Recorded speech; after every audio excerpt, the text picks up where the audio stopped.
Hi, everybody. It's Monica with American English with Monica. I'm so glad you're here. We are talking about phrasal verbs today that all mean the same thing.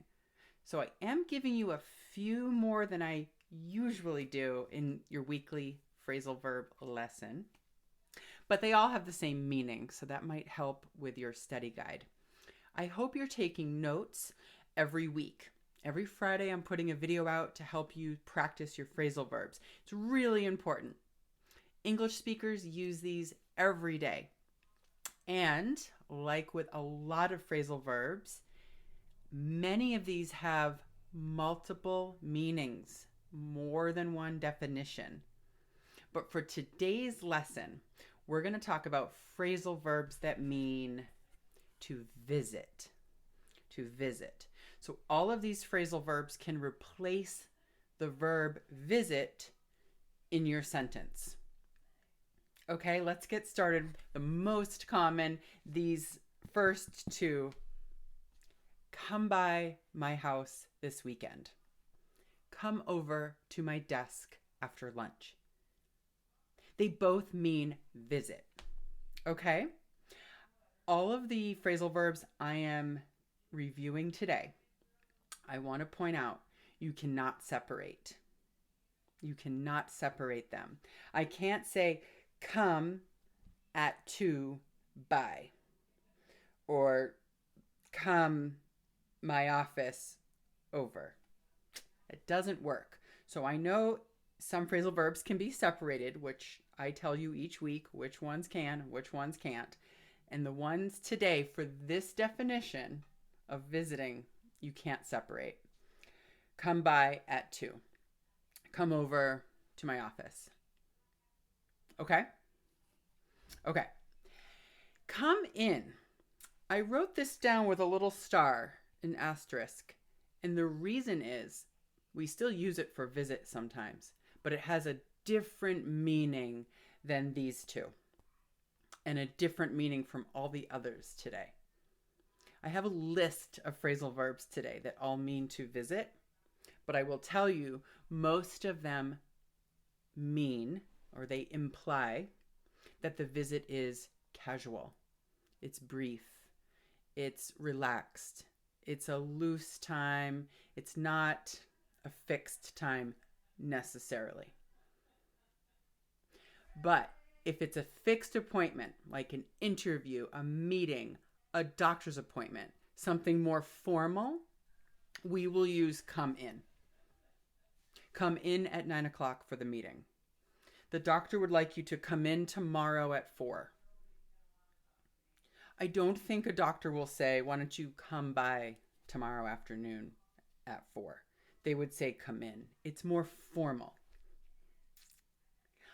I'm going to show you a list of all of the other phrasal verbs that I could think of that are synonyms for a casual visit.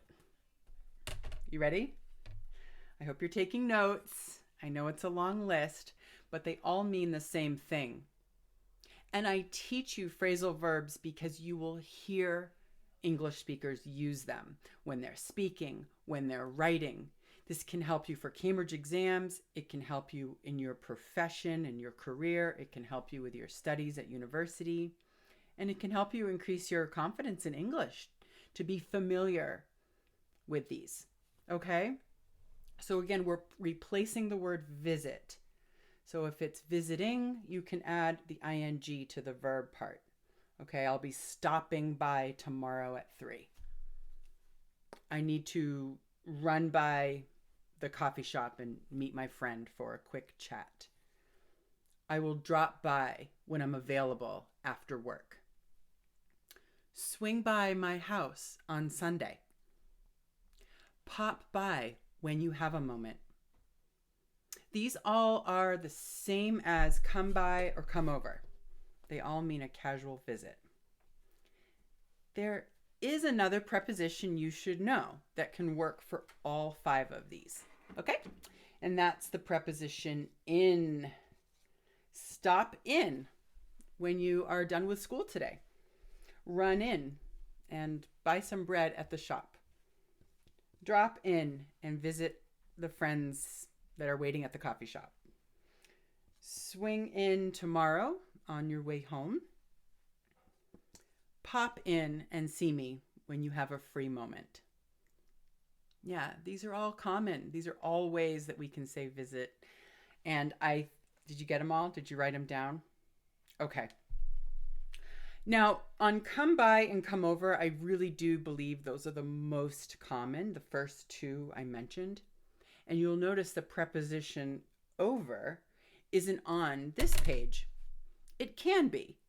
They still mean to visit if you use the preposition over with any of these. They're just not very common. Many times English speakers will use the shortest words they can find to say the same thing. So we'll probably say stop by instead of stop over. And with the word over, on a lot of these, there are other definitions we use with the word over. So we probably don't use it as often with visiting. So I didn't put it down for studying. But if someone said, swing over to my house tomorrow, it's the same meaning as swing by or swing in, but you'll probably hear the shorter prepositions. Okay? This has been so fun making the weekly videos.